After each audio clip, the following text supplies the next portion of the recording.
Vocês veem aqui que tem duas alterações. Isso aqui é uma retinografia do Heidelberg, né, que é sempre um pouco artificial.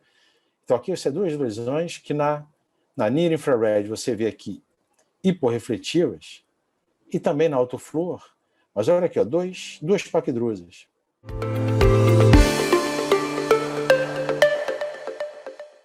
A epitelipatia paquicoroide, epitelipatia pigmentar paquicoroide, é uma entidade quase que nova, foi descrita, né, quando descreveram as paquicoroidopatias em 2013, e a gente acaba vendo, né, quando a gente volta nos nossos exames, nos nossos pacientes, analisando imagens anteriores, a gente começa a ver que a gente passava por isso e não dava o diagnóstico.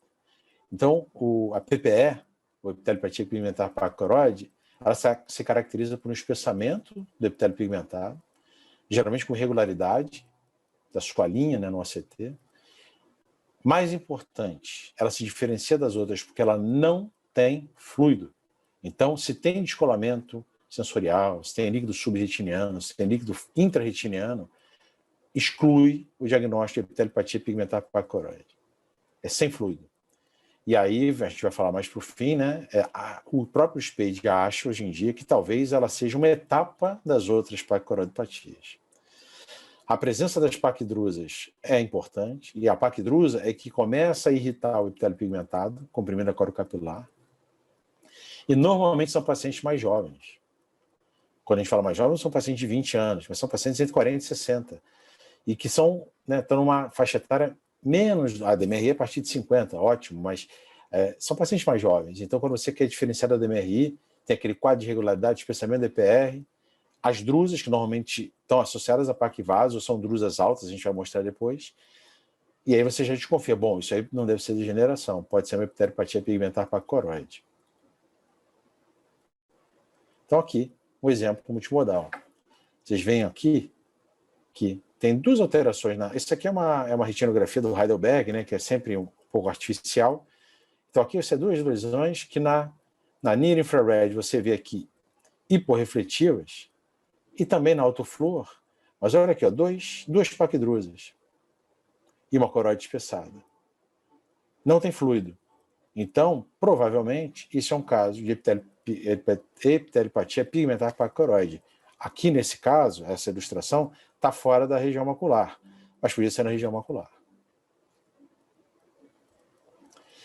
A neovasculopatia associada à paquicoroide, e aí por que eu estou falando associada à paquicoroide? Porque já é um conceito novo. E a gente está aqui para dar os conceitos novos. A gente pode falar dos antigos, mas vocês têm que saber os conceitos novos. Se falava neovasculopatia paquicoroideia, mas eles quiseram mudar esse nome porque é uma neovasculopatia que ela pode estar associada à espessura aumentada da coroide, mas ela não é provocada pela paquicoroide si própria. Então, alguns estudos novos mostram que você tem um neovaso por conta de uma evolução do quadro, muitas vezes da PPE, epitelipatia pigmentar. Mas não é propriamente a paquicoroidopatia que gera a lesão neovascular. A lesão neovascular surge por conta da isquemia da coro capilar. Então, tem casos de neovasculopatia associada à paquicoroide, onde a coroide não é tão espessa. E aí já vem uma crítica que a gente faz no final, porque esse conceito de PAC é espesso, coroide é coroide, nem sempre pode ser associado a qualquer caso de paquicoroidopatia. Então esse nome vai ter que mudar. Então, na neovasculopatia associada à paquicoroidopatia, a paquicoroide, os pacientes têm uma idade menor, como na PPE, geralmente não tem drusas,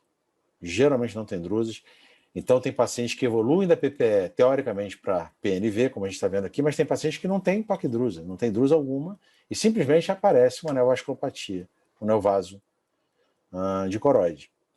São pacientes que normalmente fazem o sinal da dupla camada, ou double layer. Normalmente são neovasos com pouco líquido, com líquido mais raso, então são descolamentos do epitélio pigmentado rasos, que tem paquivasos, mas não tem drusas ou paquidrusas, e são de ótima resposta ao anti-VEGF. Tá? É mais um diferencial de uma doença degenerativa. Tem resposta muito boa. Aqui um caso. Então vejam, Como é que a gente diferencia geralmente a neovasculopatia de uma serosa ou de uma DMRI? Então você pega um paciente desse, né, e não vê drusas. Opa, não deve ser DMRI. Você vê um paciente desse e não vê um sinal gravitacional. Você vê que, na verdade, aqui, ó, uns vazamentos assim de origem indeterminada. E aí aqui, quando você vê, já na fase bem final do exame, esse padrão de fluorescência, como se fosse um staining, ao redor da lesão, e quando você vai ver, você tem aqui o double layer e líquido, geralmente raso, como mostra aqui, e a coroide espessa, com alguns paquivasos, mas sem drusa. Então, não tem drusa, não tem sinal gravitacional, não deve ser serosa nem DMRI. Então, pense na neovasculopatia associada à pacoroide. Vasculopatia coroidiana polipoidal. Essa todo mundo conhece. Já mudou de nome várias vezes, né? Já casou, divorciou, casou de novo. A vasculopatia polipoidal coroidiana era idiopática, né?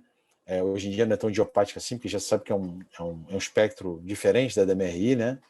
Apesar de ter sido englobada há pouco tempo dentro dos neovasos tipo 1, uma DMRI com neovaso tipo 1 aneurismático, porque eles viam que não era pólipo, porque não é o que a gente via e falava que era um pólipo não são lesões sólidas, então não é pólipo, mas tampouco são aneurismáticas, porque não são aneurismas, são saculações. E aneurisma tem um critério de definição de tamanho e de protrusão a partir do vaso que os pólipos não respondem, às vezes eles são em parte terminal de vaso. Então voltou-se a falar em vasculopatia coroidiana polipoidal, que é um termo mais consagrado, mas PCV ou neovaso tipo 1 aneurismático é a mesma coisa. Muito mais comum nos asiáticos, dentre as degenerações maculares relacionadas à idade, quase 50% dos pacientes asiáticos são polipoidais, contra 20, 25% aqui dos ocidentais. Os asiáticos geralmente têm polipoidais maculares, e a maioria dos ocidentais tem peridiscal. Eu sempre falo isso. Estou falando para relembrar, lógico, não fui eu que descrevi isso. E são quadros normalmente súbitos, agudos, hemorrágicos ou muito exudativos. O paciente tem um quadro rápido de perda de visão. E, classicamente, além, né, das lesões polipoidais aneurismáticas que você vê nos exames, esse paciente tem características muito comuns no OCT. Então, normalmente você tem paquivaso, vocês normalmente têm a coroide espessa, embora possa ter coroide normal ou até mais fina, a gente vai falar mais à frente disso. Então, coroide mais espessa, hiperpermeabilidade coroidiana na endocianina, paquivaso e os PEDs, né, os descolamentos do epitélio pigmentado, ou thumb-like, ou seja, como se fosse um polegar, são agudos, né, são elevados, de ângulo reto, geralmente múltiplos, e com o sinal da dupla camada, que, para quem não sabe, o double layer é de descrição primariamente em PCV. É porque hoje em dia se usa esse termo double layer para outras doenças. Mas a primeira descrição de sinal da dupla camada foi em polipoide, é o clássico de dupla camada. E a polipoidal responde bem ao aflibercept, particularmente, não tão bem ao bevacizumab e o ranibizumab, a gente vai discutir isso também mais à frente, e ao PDT, que ainda é o tratamento, quando disponível, ainda é o tratamento de escolha pelo Everest 2, a gente sabe que tem o Planet, também descreveu, né, aflibercept para polipoidal, mas o aflibercept, ele diminui muito a atividade dos pólipos, mas ele não acaba com o BVN, que é o Branch Vascular Network, que é a rede vascular que nutre os pólipos. Já o PDT é o único que realmente diminui BVN e tenta diminuir de maneira definitiva os pólipos. PDT, que é uma dificuldade enorme para a gente ter no Brasil, além de ser caro.